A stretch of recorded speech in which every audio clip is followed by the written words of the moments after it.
สบายดีFCมาทุกคนเนาะวันนี้มาต่อนกมาไก่เติบวันนี้นะมีแต่ผู้ที่มีแต่ผานกมี2 ตัวห้องอยู่เทิงนี้ทุกคนแล้วก็กกมันกินมากอยู่นั่นเด้เป็นฝุ่มกกเขียวๆอยู่นั่นเนาะอาชิติเกาะอยู่ปลาเหล่านี่วะ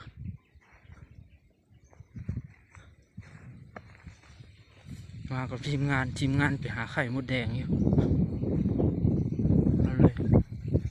มาต่อนกบึงนกมาเกาะบึงเนาะสิเกาะอยู่ปลาเหล่าเนี่ย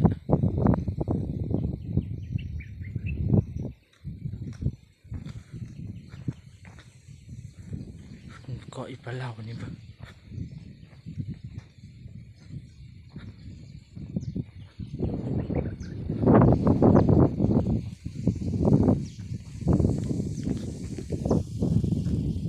ทุกคน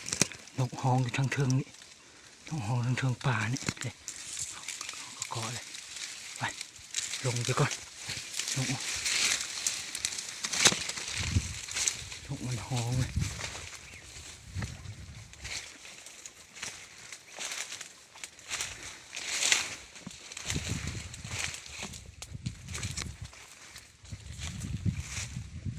นกฮ้องอยู่ทางป่าเลยเนาะ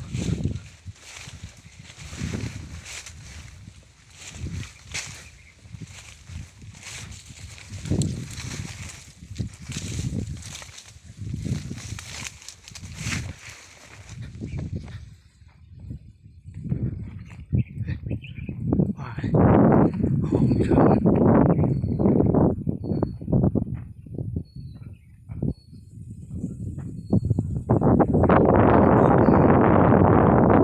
ป่าห้องเชิง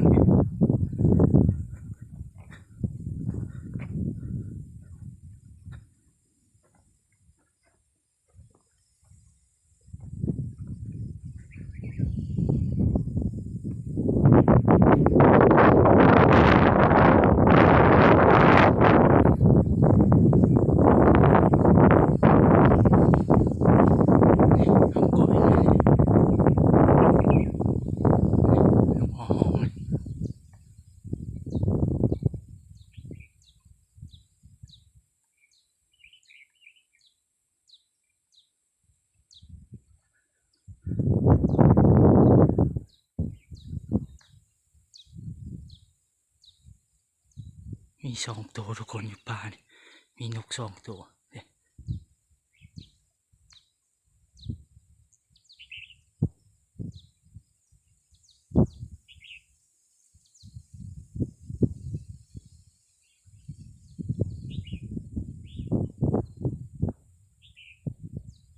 นกฮ้อง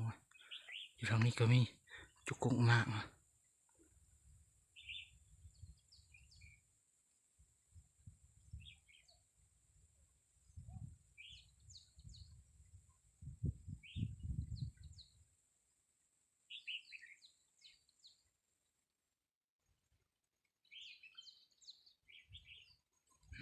ทางนี้ก็ฮ้องอยู่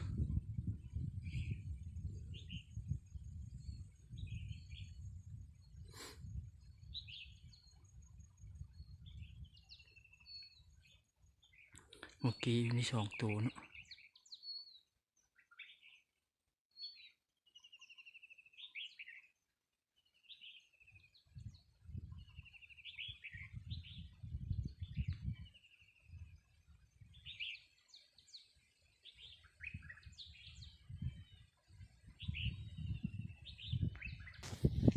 ฮ้องตามคู่ทุกคน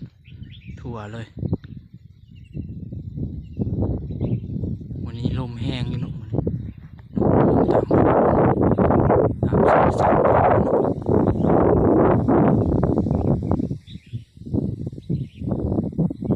กกมากเลยกินอยู่นี่กกมากเพียพานมันกินกกมากเพียพานเอาเพียพานเนาะนกตัวเลย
อนนี้มันอยู่ใน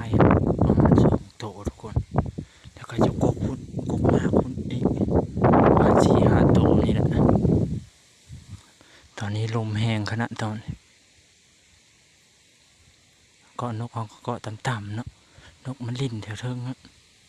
เห็นบินไปบินมาอยู่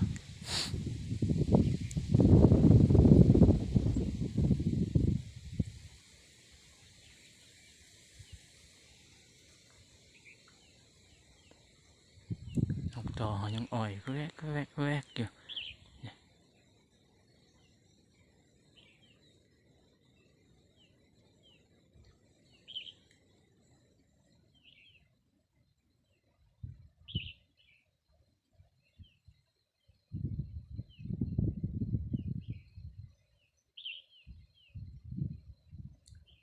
นกอยู่นี่มันจับคู่แล้วมันกล้าลงหานกต่อเนาะเพราะอยู่เป็นคู่อยู่ท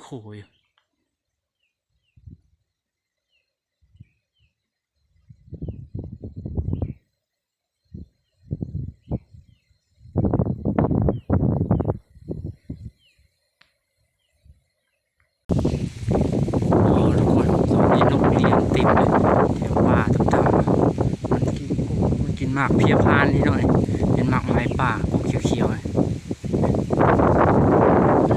ลมพัดมาเลยลงปลาเหล่ามันหมดเหล่าน้อยๆเหล่าก็แข็มเนาะ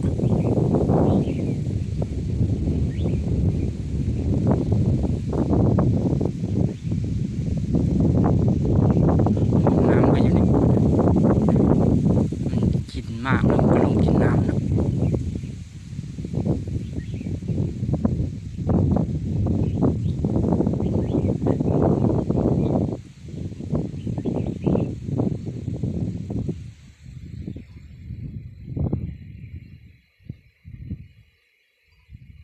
บินไปบินมาอ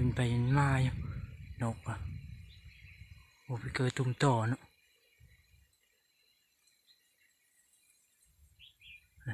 ยังอยู่แถวนี้อยู่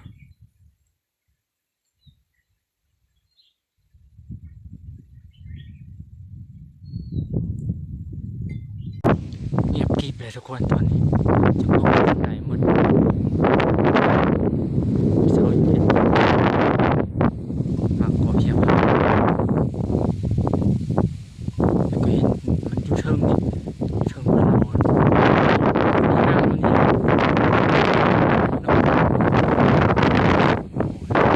แห้งน้ำแห้ง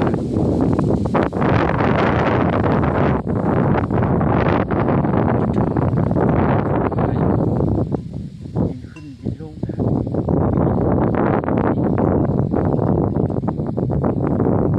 งานทำไปหาไข่หมูแดงจะไปหาหดใส่เนาะ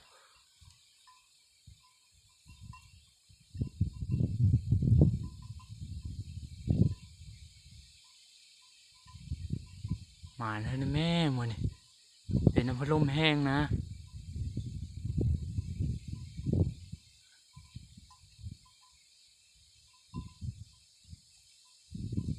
ถ้าลุ้นเบิ่งนำกันเนาะทุกคนเนาะถ้าลุ้นเบิ่งนำกันอาชิมานบอกมือนี่บินลงมาบินลงที่ห้องคนนกมาได้ใส่บนหนึ่งเลยมานะบินมาบนหนึ่งนะบนหนึ่งตัวหนึ่งบางเทื่อ2 ตัวบินมานะแต่ละเทื่อนะเมื่อกี้บินมาจับปลายของเราลงเมืองนกขอต่อนี่บินขึ้นมาเลยมันอยู่เป็นคู่มันนะขึ้นเลยตุ้มต่อนี่บินขึ้นนั่น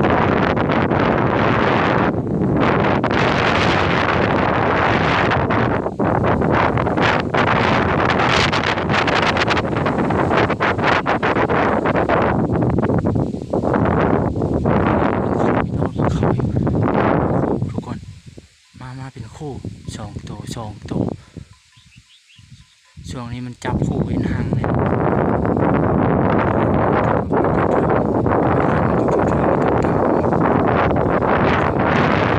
ลากไม้หมดเนาะ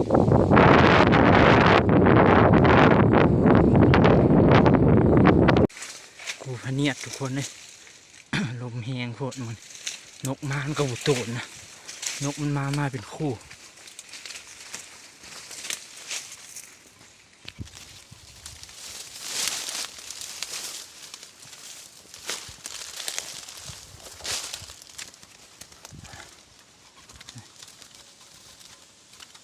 กูพันเนียดได้บ่เนี่ย